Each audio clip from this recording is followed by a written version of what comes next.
Also Quinn. Can you get across there? Or will I open it? No, no, it's Quinn. This is the original Quinn. Mother's people. I was born about, or how was it here? And her father was Patrick Quinn. He died in about 1903.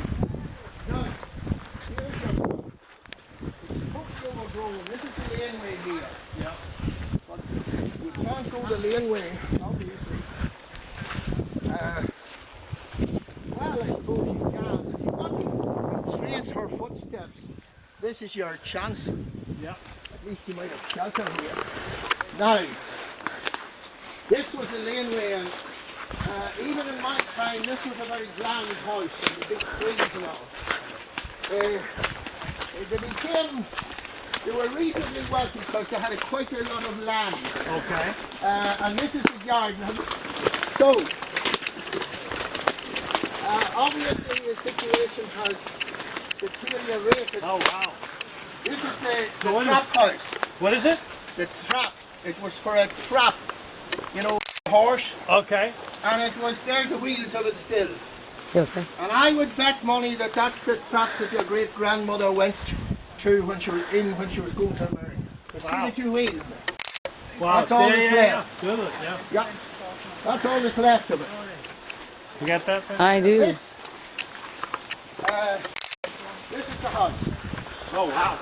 Yeah. Wow. Now that was a big elegant house, even in my time. Is that? Oh yeah, I used to visit here as a kid Huh. with, I would come over the hill because our home house was out over the hill there. Yeah. And these were big lofts, quite well, and the photograph, you haven't shown these people, Mary, the photograph of 1905? No. No, well, it was taken from the middle of that garden. Yeah. And obviously a different aspect to the whole position. But basically, that's the house. This was a lower part. It was the dairy, and there were 4 rooms. There was the sitting room was down there, and then the kitchen was here, and there were 2 rooms upstairs, and this was a landing. This was a big house of the time. It was built around the turn of the century, when these people, farming was going well during the Boer War here, for example, and a lot of people built houses. My own grandfather's house was built out there in 1905. So this photograph is taken from the middle there. Mary will show it to you. When you, Oh yeah. but it's a very different aspect. Susan, Bridget's sister, died here in 1962. Okay. Tom was here much later than that, and then he went up to Ford. What year did he die, Mary? 68. 68. But he was here on his own then, and He lived here through 68. Yeah. yeah. Tom was. Well, he was a couple of years up there. He lived here till about 66. Wouldn't that be right, Mary? Yeah. He was a couple of years up with his brother John at Fahard. Okay. And family, young John, John's son. So then this place was left to John's son again. That's the grandson of John from here. And then the Kellys bought it. Okay. And, that's it now, and if you really are excited, you can go up and look in, but you'll get wet. Yeah. We'll have to go take a few photos in there. I think So so. did they have? This was the house. Did they have farm area too? Was this their farm? Oh yeah, all their that. land, that's their land, and it went right out to the river and down that way. Okay. And then they had more land further up in the townland. What did they grow? What was the crop? Or what is Well, they would have grown oaks, and the mother was a terrible taskmaster. She was your connection. She was Nellie Mackay, and she was a byword. She was a byword for savagery. But her eldest son said to her, he was 16 when he cleared out and left for the States. That 16. that day. Pretty good. Well, that wasn't unusual, of course. Yeah. And then he married a woman from just over the hill here, called Smith. She'd been much younger than him. What do you call it? He left, and then a succession of sons left. But John, your grandfather, was the farmer here. And he was supposed to be the farmer, but he and the mother didn't agree either. And one day in there, he kicked the round iron pot. He hit it a kick and smashed it off the wall and left for the States. She did. Tempers. Oh, she was, she was. So then when he left, they had nobody to do the farming. Yeah. All the boys were in the States. And then Tom, who was a younger son, was in the States. And he came home to be the farmer. And the only reason he could agree with his mother was that he was what would you call it? He was very easily bossed. And he's the one I remember here. Okay. He remained a bachelor. Well, of course, he was unable to marry anybody. And then his sister Susie came home to look after the mother. And then the sister Ellen here, who was not in good health for many years. So he couldn't marry first with his mother and then with his sisters. So I remember Susie and Tom in here, and I used to come out here as a kid, and I'd come out over the hill and down that laneway. It wasn't as overgrown there, and she's the woman put me off butter, because she made her own butter in there, and she also had an open fire with a griddle, and she made what I thought was very nice three-cornered fire bread, you know, the round. Yeah, sure. And this was a novelty to me because we had a thing called a range. That would be a cooker in modern parlance. But anyway, I'd come out here and I loved her bread. But she'd make a mistake. She put this butter on it, and I hated the butter. Butter was sour, you know.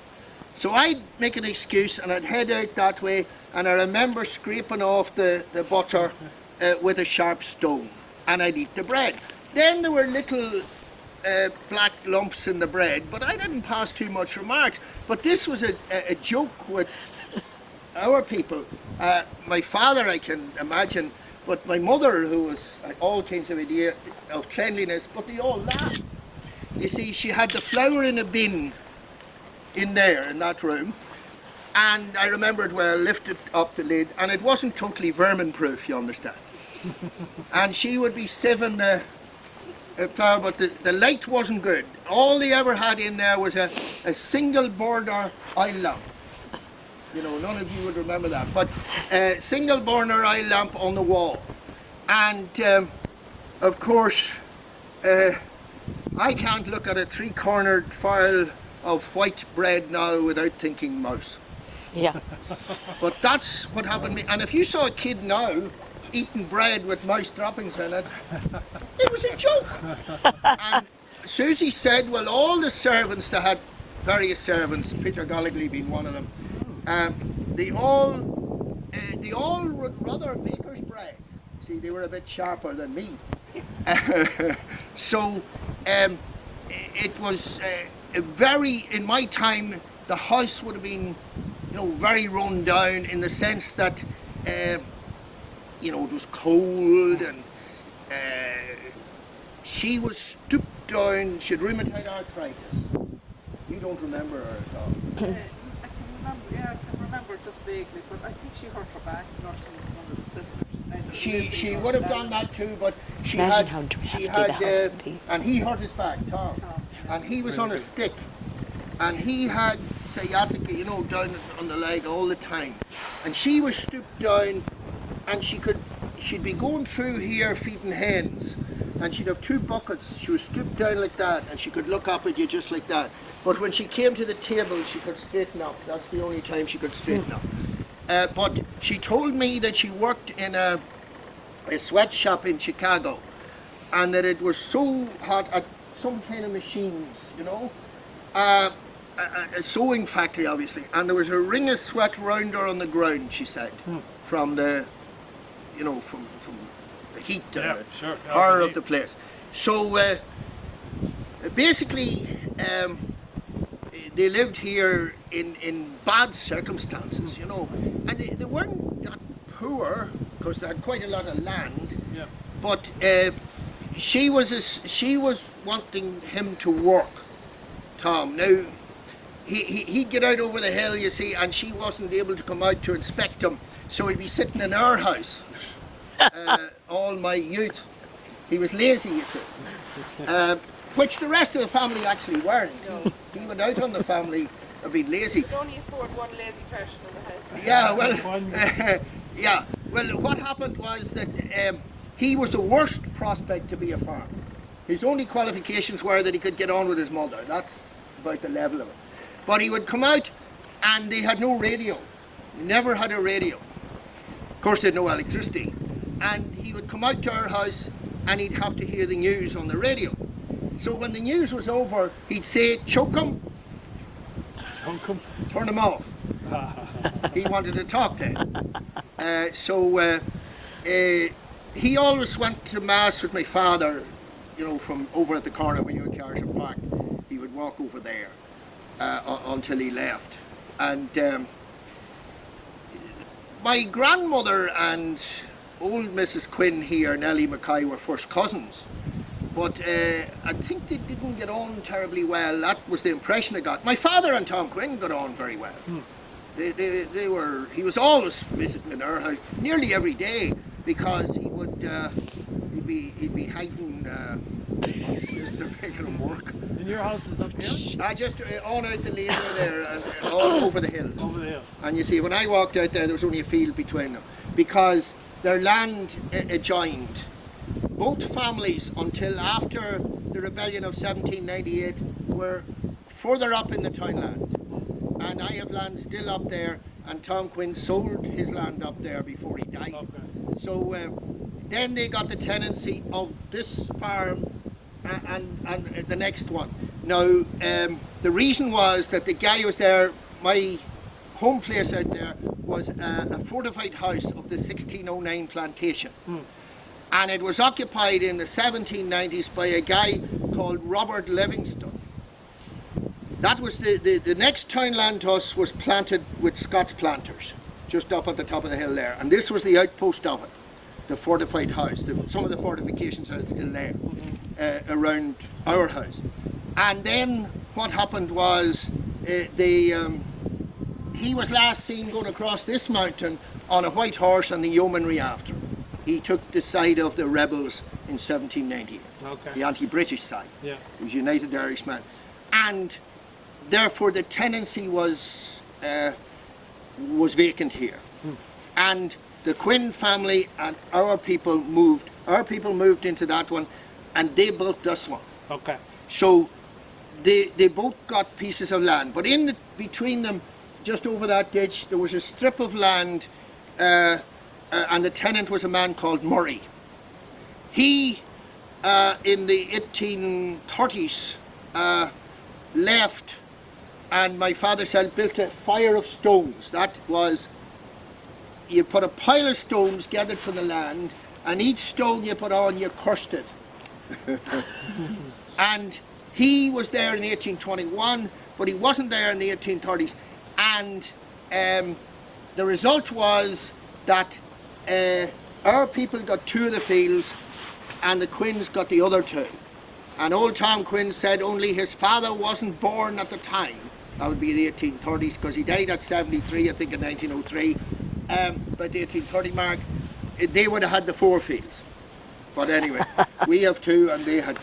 Okay. So the result was that this place was occupied from that period, you know, until 1966, I think. Roughly that, anyway. Wow. You remember, Tom? So what is this? That's a barn there? And this is the house? This is the house here. We look older than we are. Huh? We look older than we are. Well, I was the younger, I thought. And there's a horseshoe on the wall, you see. They were very superstitious. They liked the idea of luck. Oh, right here. Well, you see, we go out this way. The real idea was that that was the broken circle. You see, if the evil spirit was coming, the circle could come right in. But to put those over the doors so that if our friend with the hooves was coming, he got stuck. He knew. Yeah. Did you get in there at all? I did, but it's really Nothing. dangerous. Yeah.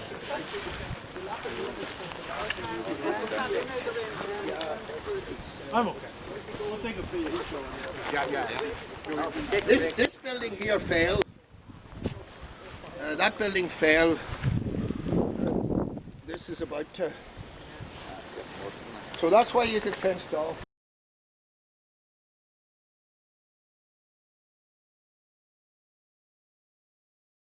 But these parish records are only as reliable as the clergyman. Yeah, right. Because if the clergyman was doping or had Alzheimer's or got drunk or whatever, he didn't register. And there's two of my grandmother's family not registered. And she was born in 1889. Now, they were most affable women. They were very nice women. And they always give me sweets when I saw them. And they gave me those Clove Rock sweets. Yeah.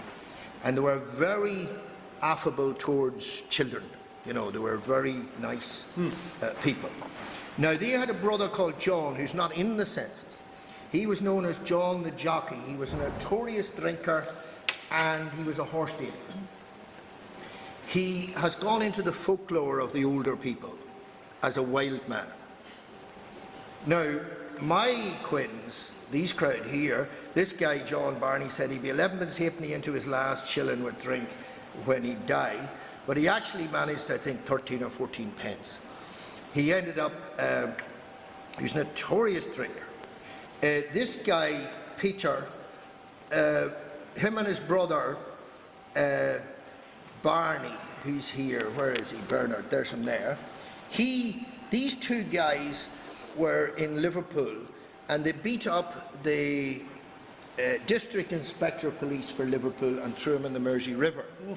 Now, they were massive men. This guy was 6'7", and the brother was also very big. And the two of them obviously going to be arrested, but this guy jumped on a train to Scotland, and this guy saw a recruiting office. It was 1914. Straight into the recruiting office, and he was off to training that night. Was never arrested.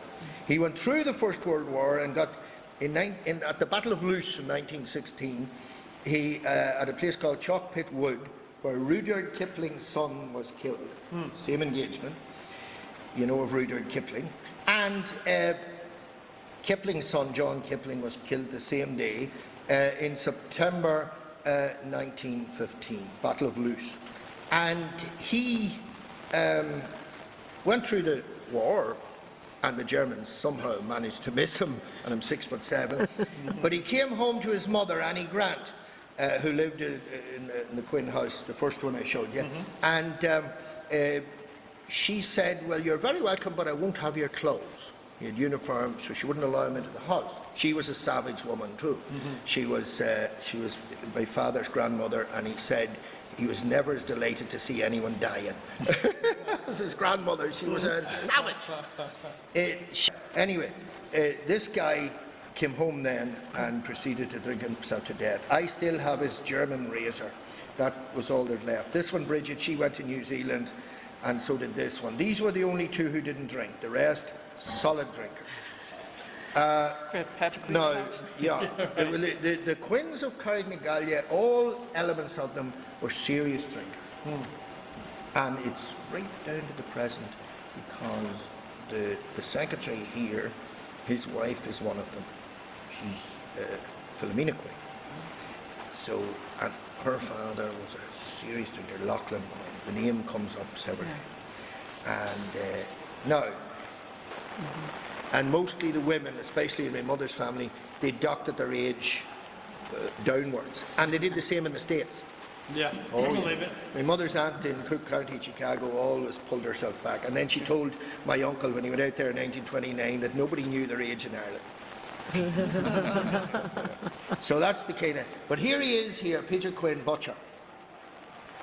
So that's 1901. That's 2 years before he left. And he was an Irish speaker. as Bridget Quinn was too. Right. Oh, no, these were all Irish Yeah, speakers yeah. because, I mean, sure, I remember them.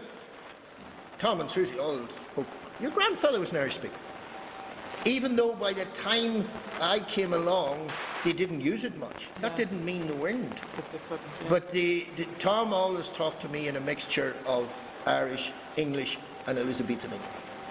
And I wasn't aware when I was a kid that all the older people, the most Irish-speaking townland in County Armagh in the 1901 and 1911 census was Carricknagal. Yeah. And that's Bridget Quinn's townland. And it was established in 1831 by the British government here.